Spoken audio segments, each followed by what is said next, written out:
Hello guys, JSA here, and today I'll be reviewing the first and second part of Eggyolk2002 and GotVideoFilms Spider-Man Homecoming collaboration films. We'll first be reviewing Chris's first part of the film. Chris's animation is really good, and even though he doesn't release a whole lot of videos, when he does you'll usually get a decent to great film and feel satisfied in the end. The film's plot is simple. Spider-Man is stopping a bank robbery in his pre-Iron Man made suit, which I have to say is not a bad costume at all. I really like the helmet and goggles edition you used instead of using a normal, older Spider-Man mask. Also, using the new bank robbery minifigures was a nice choice. There's absolutely no voice acting at all in this film. Instead, Chris takes advantage of the Homecoming soundtrack to accompany the story, which was a great choice. I think some brick filmers should also do this trick. The setting and lighting are pretty nice. I could tell it's nighttime, but still bright enough for me to see what's going on.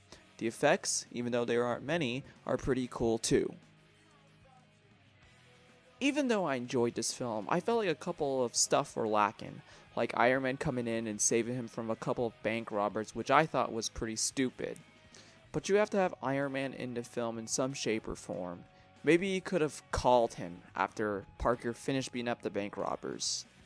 At the end of the film, Parker gets a new updated suit, which we will see in part 2.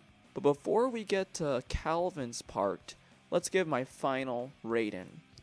For Eggyolk2002's part, I'm gonna give it a 3.25 out of 5 stars. Go check out the vid in the link of the description. GotVideoFilms then releases his second part of the Homecoming collaboration project, which showcases Spider-Man and Iron Man going to Vulture's hideout.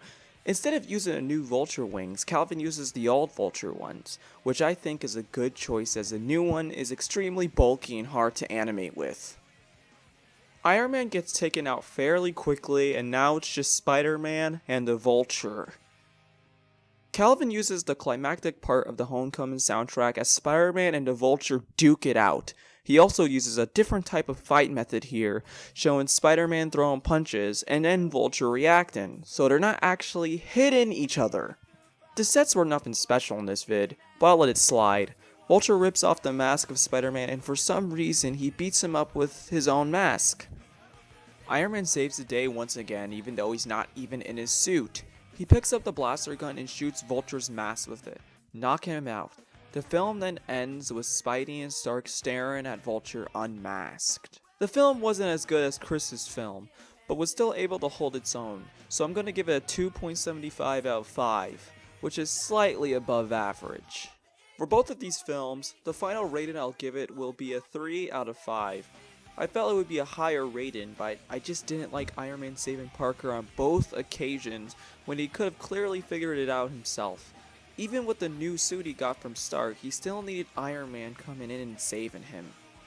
But I'm JSAProductions and this was a review, and check out the channels in the description who made these videos, and I'm signing out.